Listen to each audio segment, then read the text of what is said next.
So in order to see if an electromagnet can pick up these staples, I need to insert things inside of the middle of the coil. In order to do this correctly, I need to close the switch. If I don't, electrons are not flowing. The first item I'd like to try is this metal bolt that I put on the inside and pin it with my finger and then see how many staples I can pick up. The second item is a paper clip and see how many staples I can pick up. The third item is a nail and see how many staples I can pick up. The fourth item is a pencil.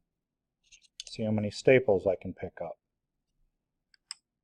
The fifth item is a piece of aluminum foil that I've kind of folded into a tube. See how many staples I can pick up. And the last item is a piece of paper that I've rolled up and taped so it fits inside. See how many staples I can pick up.